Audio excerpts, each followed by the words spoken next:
Cerita dimulai di sebuah kuil, tempat sekelompok preman mengancam dan membuat keributan. Mereka berniat mengusir para biksu untuk mengubah kuil menjadi tempat wisata atas perintah seorang anggota dewan. Saat itu, muncul seorang biksu yang sedang berdoa, yang ternyata adalah pendeta Kim Hail, seorang pendeta pemarah. Hail menyadari tujuan para preman dan menawarkan kompromi. Mereka akan dibiarkan pergi dengan damai. Namun, para preman justru semakin mengancam, sehingga Hail terpaksa menghajar mereka.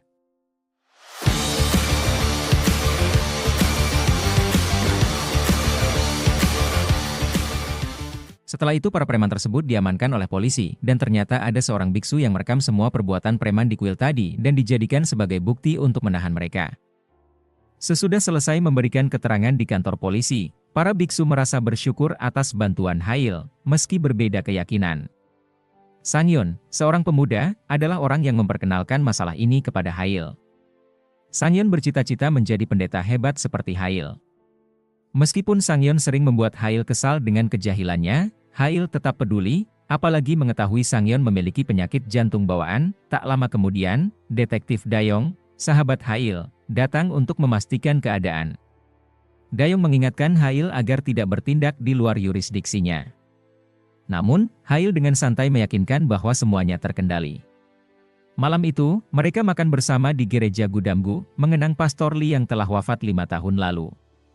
Dulu, Pastor Lee adalah satu-satunya orang yang benar-benar memahami Hail. Sementara itu Sanghyun yang setelah turun dari bis, tiba-tiba diculik oleh sekelompok anak muda.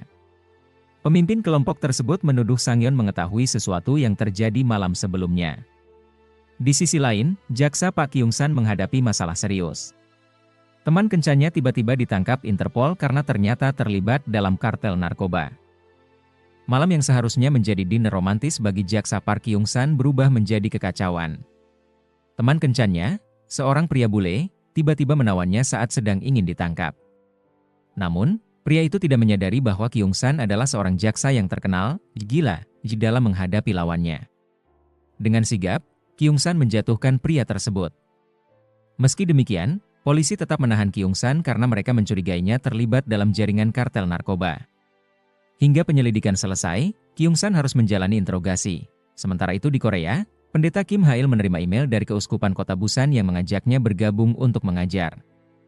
Mereka berharap Hail bisa menjadi pembimbing bagi para calon pastor. Namun, situasi di Busan semakin kacau akibat meningkatnya peredaran narkotika. Polisi menangkap seorang pria yang sedang teler dan mengamuk.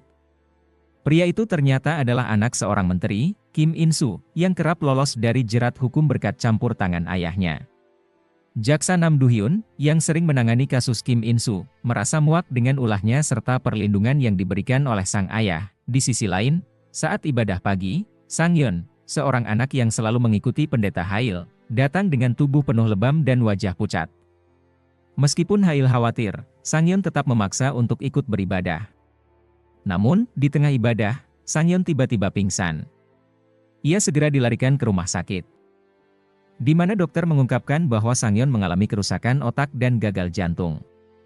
Kini, Sanghyun koma dengan peluang siuman yang sangat kecil. Bagi Hail, Sanghyun sudah seperti anaknya sendiri, dan kini ia harus menyaksikan Sanghyun terbaring tak berdaya. Detektif Dayong kemudian memberitahu bahwa dalam darah Sanghyun ditemukan jejak obat terlarang. Tim Hail, bersama Dayong, mulai menyelidiki untuk mengungkap kebenaran. Mereka yakin Sanghyun tidak mungkin menggunakan obat-obatan secara sukarela. Kasus ini menarik perhatian Jaksa Nam, yang bersikeras mengambil alih penyelidikan. Meskipun Dayong tidak setuju, Hail merasa ada yang janggal. Ia mencurigai bahwa pihak kejaksaan bukan hanya mengejar pengedar narkoba, tetapi juga menyembunyikan sesuatu yang jauh lebih besar. Dia yakin ada rahasia kelam yang berusaha ditutupi di balik kasus ini. Keesokan harinya, seperti yang diduga Kim Hail, tidak ada satupun berita tentang kasus Sanghyun diberitakan. Semuanya seolah sengaja ditutupi. Masalah baru pun muncul. Di sekolah, Sanghyun dicemooh oleh teman-temannya dan dijuluki pecandu.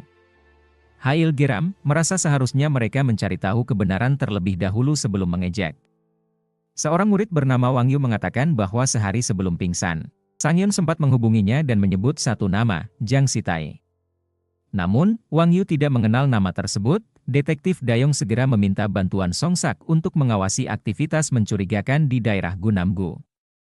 Mereka menemukan sekelompok anak seusia Sangyeon yang terlibat dalam peredaran narkoba. Dengan umpan yang berhasil didapat, Hail segera mencari keberadaan Jang Si-tae. Dari kejauhan, Hail melihat seorang remaja memakai earphone milik Sangyeon, hadiah yang ia berikan. Hail langsung mendekati dan menghajar anak-anak itu. Sebagian dari mereka melarikan diri, tetapi Songsak dan Dayong berhasil menangkap mereka.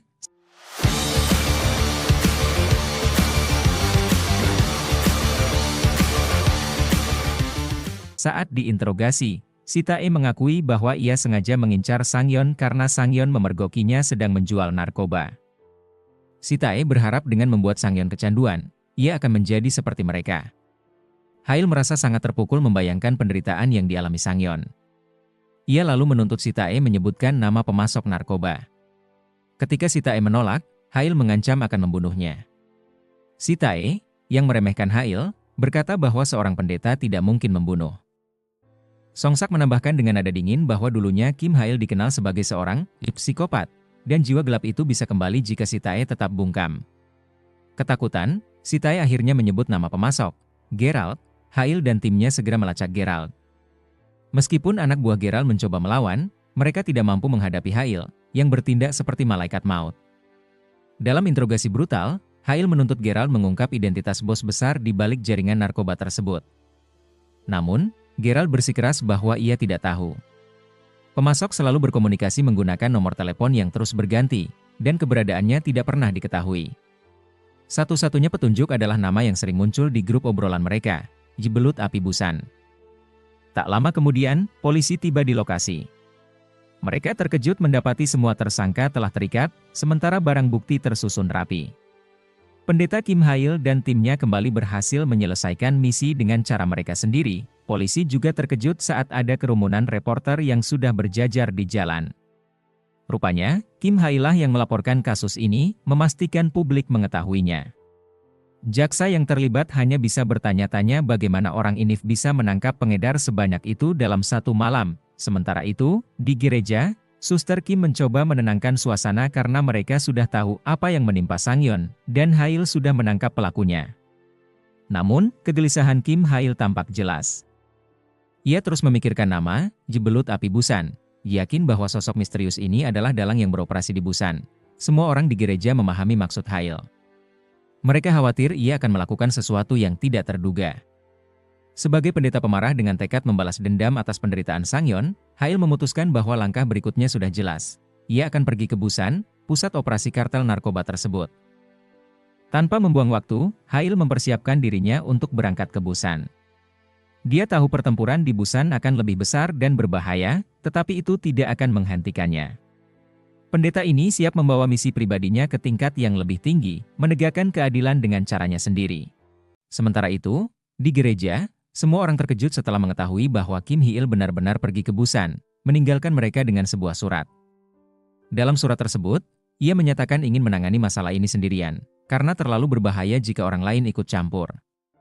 Ia hanya berharap agar mereka, terutama detektif Geong, dapat menjaga gudang Gu selama ia pergi. Geong tampak marah karena ia adalah rekan yang paling dengan Hail dan ia mengalih informasi mengenai apa yang terjadi di Busan dan mencari tahu keberadaan Hail. Di Busan, Jaksana menemui para pengedar narkoba yang memiliki julukan berdasarkan nama ikan, seperti belut api Busan, ikan baru, dan ubur-ubur. Salah satu nama yang sedang dicari oleh Kim Hail adalah belut api Busan. Jaksana juga bertemu dengan pemimpin mereka, Bos Park. Dalam pertemuan itu, Bos Park meminta maaf atas kejadian yang terjadi di Seoul dan berterima kasih kepada Jaksana karena telah melindungi mereka. Jaksana penasaran apakah Bos Park mengetahui siapa yang menangkap anak buahnya di Seoul, tetapi Bos Park tidak tahu. Untungnya, bos besar mereka belum mengetahui insiden tersebut. Bos utama kartel narkoba itu dikabarkan akan datang ke Korea setelah menyelesaikan operasi besar di Asia Tenggara. Jaksana lalu meminta daftar artis yang memakai obat tersebut untuk dijadikan kambing hitam nantinya. Sementara itu, Kim Hail tiba di Busan dan mengunjungi sekolah teologi yang pernah memintanya untuk mengajar.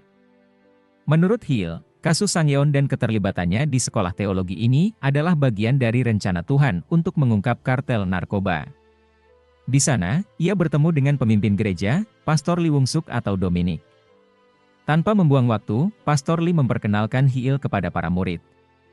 Namun, metode pengajaran Hiil yang belak-belakan dan berbeda dari pastor pada umumnya membuat Pastor Lee terkejut. Di sisi lain, rekan Kim Hiil, Pater Yun, akhirnya memberikan kesaksian kepada polisi.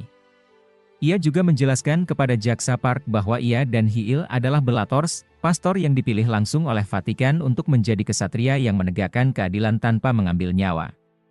Para belators tersebar di seluruh dunia dan menjaga identitas mereka tetap rahasia, seperti agen-agen rahasia Vatikan. Orang-orang yang membantu belators disebut Koms, contohnya adalah Jaksa Park, Geong, dan kawan-kawan. Selain itu, ada kelompok pendukung lain yang disebut Vautor, yang bertugas mengawasi dan bertindak jika belators atau Koms dalam bahaya. Namun, Vautor dilarang menunjukkan diri secara langsung. Kim Hiil ternyata menderita kerusakan saraf pada otak. Meskipun tidak secara langsung membahayakan nyawa, gejalanya bisa mematikan. Penyakit ini mungkin disebabkan oleh pekerjaannya selama ini, terutama dampak dari ledakan saat ia masih bertugas sebagai tentara. Kondisi tersebut membuat Hiil rentan terhadap infeksi dan berpotensi mengalami kelumpuhan. Namun, meskipun menghadapi penyakit serius, ia tetap bertekad melanjutkan misinya untuk mencari kebenaran dalam kasus Sangyeon. Suatu hari, Hiil menerima telepon dari Pastor Lee, yang meminta bantuannya untuk menjemput seorang murid bermasalah bernama Cheido dari kantor polisi. Biasanya, Pastor Hong yang menangani masalah Cheido, tetapi karena ia sedang tidak ada, tugas itu diberikan kepada Hiil. Cheido diketahui sering terlibat perkelahian karena tidak tahan melihat ketidakadilan. Namun, menurut Hiil, tidak pantas bagi seorang murid yang masih belajar di sekolah teologi untuk berkelahi, apalagi sambil mengenakan kerah rohaniawan. Ia menasihati Cheido bahwa seorang pastor harus mampu menahan amarahnya. Di tempat lain, bos besar kartel narkoba, Kim Ho-sik, tiba di Korea. Penampilannya yang garang langsung membuat orang-orang di sekitarnya merasa terintimidasi. Anak buahnya menyambut kedatangannya dengan hormat. Tim Kim Ho-sik kemudian bertemu dengan beberapa polisi korup yang selama ini membantu operasi mereka. Awalnya, para polisi tersebut meremehkan Ho-sik, menganggapnya hanya anak muda yang tidak tahu apa-apa, dan meminta kenaikan upeti dari 8% menjadi 20%. Namun, Ho-sik membalas dengan menunjukkan kekejamannya, ia membuka peti berisi mayat-mayat pemimpin geng yang pernah menentangnya dan langsung membunuh salah satu polisi. Ho-sik menegaskan bahwa polisi harus patuh padanya, karena hanya dengan begitu ia dapat menjamin mereka tetap hidup dan sejahtera. Sementara itu, di Seoul, Geong mulai kehilangan semangat setelah Hiil pergi ke Busan. Sikapnya yang aneh di kantor membuat kepala polisi menyuruhnya mengambil cuti selama sebulan. Geong pun memutuskan untuk menyusul Hiil ke Busan, meninggalkan pesan untuk rekan-rekannya sebelum berangkat. Di sisi lain, Jaksa Park, yang sering dipanggil Pak Tua oleh Hiil, akhirnya mengetahui bahwa Hiil sedang berada di Busan untuk mengajar di sekolah teologi. Jaksa Park merasa sulit percaya bahwa Kim Hiil, yang terkenal pemarah, bisa menjadi seorang guru. Ia khawatir Hiil akan menghukum muridnya dengan keras jika mereka melakukan kesalahan. Sementara itu, di Busan, Kim Hiil mendapatkan informasi dari mantan preman dan bos rentenir, Go Jae-ip. Menurut Go Jae-ip, ada seorang pecandu bernama Ko Dong-gun yang sering memukuli wanita dan menganggap belut api Busan sebagai Tuhan karena terus memberinya obat-obatan. Tak mau membuang waktu, Kim Hiil bersama Go Jae-ip langsung mencari Dong-gun. Ia menemukan Dong-gun tepat saat ia hampir memukul seorang wanita lagi. Hiil segera menyergapnya dan memaksanya masuk ke dalam baskom berisi air dingin untuk menginterogasinya.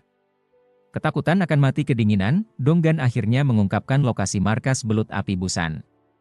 Hiil menyuruh Go Jae-ip menuju lokasi tersebut lebih dulu, namun, di tengah perjalanan, Hiil dikejutkan oleh kedatangan Geong, yang berhasil melacaknya melalui ponsel ajaib milik Go Jae-ip. Ponsel itu pernah disita polisi, dan ternyata Go Jae-ip masih menggunakan nomor yang sama. Hiil memerintahkan Geong untuk kembali ke Seoul dan melindungi gudamgu. Tetapi Geong menolak. Ia bersikeras untuk tetap bersama Hiil, dengan alasan bahwa dimanapun mereka berada, mereka bisa melindungi Korea bersama. Setibanya di markas belut api Busan, Hiil dan Geong segera bersiap.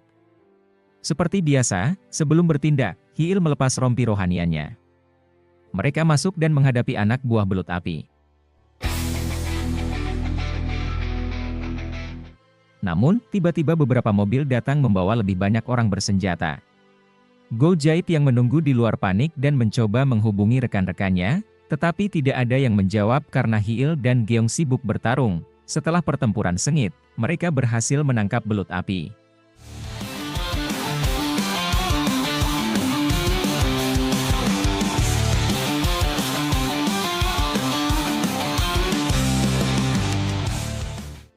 Namun, belut api mengungkapkan bahwa dirinya hanyalah pesuruh, bukan bos besar. Ia lebih memilih mati daripada membocorkan identitas bos sebenarnya.